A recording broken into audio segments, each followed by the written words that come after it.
জনসংখ্যা অভিশাপ নয়, বরং শিক্ষা ব্যবস্থা পরিবর্তনের মধ্য দিয়ে দেশের তরুণ জনসংখ্যাকে যোগ্য জনশক্তিতে রূপান্তর করতে হবে বলে মন্তব্য করেছেন শিক্ষামন্ত্রী ডক্টর আনমা এহসানুল হক মিলন।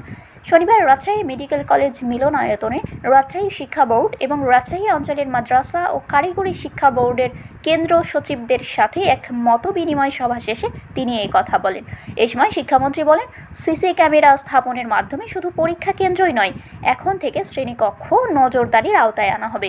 পরীক্ষকদের খাতা মূল্যায়নের সমালোচনা করে তিনি জানান, অনেক পরীক্ষকই নিজে খাতা না দেখে হেল্পার দিয়ে খাতা কাটান, তাই খাতা ঠিক মতো দেখা হচ্ছে কি না তা পরীক্ষার খাতার নমুনা সংগ্রহ করে যাচাই করে দেখা হবে। ডিজিটাল নকলের বিষয়ে হুঁশিয়ারি উচ্চারণ করে ডক্টর আনামা এহসানুল হক মিলন বলেন, এখন নকলের ধরন পরিবর্তন হয়ে ডিজিটাল হয়েছে। কোনো শিক্ষা প্রতিষ্ঠানে সংঘবদ্ধ নকল চক্র থাকলে তাদের বিরুদ্ধে কঠোর ব্যবস্থা নেওয়া হবে। এদিকে জেলা পর্যায়ের শিক্ষা প্রতিষ্ঠানগুলোর মান উন্নয়নের বিষয়ে কথা বলেন শিক্ষামন্ত্রী। তিনি মন্তব্য করেন, জেলা প্রশাসকের সন্তানরা সাধারণত ঢাকায় পড়াশোনা করে, তবে জেলার শিক্ষা প্রতিষ্ঠানগুলোর মান বাড়াতে জেলায় কর্মরত কর্মকর্তাদের সন্তানদের স্থানীয় জেলা স্কুলে পড়াশোনা করার বাধ্যবাধকতা থাকা উচিত।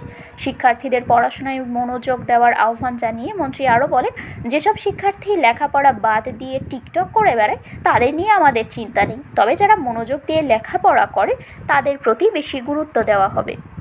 যে পরীক্ষার সময় বিদ্যুৎ ছিল না, সেই জন্য আমাদের ক্যামেরাগুলি অন ছিল না, যারা এটা বলবেন মনে মনে ভাববো ডাল মে কুছ কালা হ্যায়। তারপরে কিন্তু আমার ইনভেস্টমেন্ট শুরু হয়ে যাবে আপনার দিকে, কারণ আইপিএস দিয়ে যদি হেডমাস্টারের রুমে একটি ফ্যান চলতে পারে, আইপিএসে কিন্তু ক্যামেরা চার্জ খুব কম লাগে, আমরা জানি, বুঝতে পারছেন। তারপর আমরা সারা বাংলাদেশে চিঠি দিয়ে দেব যে পরীক্ষার সময় যেন বিদ্যুৎ বিভ্রাট না হয়, মাননীয় প্রধানমন্ত্রী অফিস থেকে দেওয়া হবে। তারপরে বলছি, টেকনিক্যাল রিজন হলে কিন্তু আপনার কোনো রিজনেবল রিজন থাকবে না। আর যদি কেউ ওই রিজনেবল রিজন করেন তাহলে বলবো চালাকি হচ্ছে, তখন ওইদিকেই কিন্তু আমার ধনুক যাবে বেশি।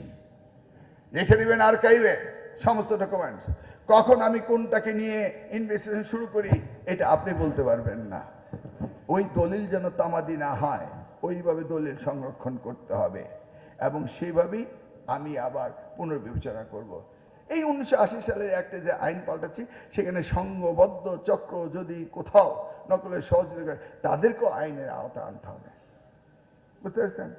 তো এখন বাথরুমে যদি নকল থাকে আমরা কাকে ধরবো? কারণ সচিবকে ধরবো? আমাদের শিক্ষার্থীরা তো করেনি। সার্টেইন দুই একজনের জন্য সকলেই দোষী সাব্যস্ত, এটা না। তাহলে সকলের দোষী সাব্যস্ত করার দরকার নেই, একজনকে করে দিই কেন্দ্র সচিব, নাকি কি রাগ করলেন? একজনকে তো জবাবদিহিতা করতে হবে, হ্যাঁ। আর আমি যদি টোটাল এডুকেশন সিস্টেমে কোনো ডেভেলপমেন্ট না আনতে পারি, তাহলে আমাকেই তো জবাবদিহিতা করতে হবে মাননীয় প্রধানমন্ত্রীর কাছে, নাকি? সব জায়গায় হেড, আপনার এখানে আপনি হেড, আমার এখানে আমি হেড, ক্লিয়ার? তো এইভাবে আমরা কিন্তু টুকিটাকি জিনিসগুলো সবই দেখবো। উই আর ওয়েল এক্সপেরিয়েন্স, আপনার ওয়েল এক্সপেরিয়েন্স, কিন্তু আমাদের নিয়ত এবার 100% সব।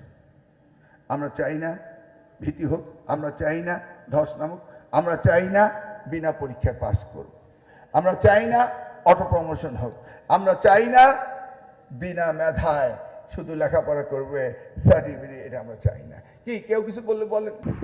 শারমিন শিমু, বরেন্দ্র টেলিভিশন।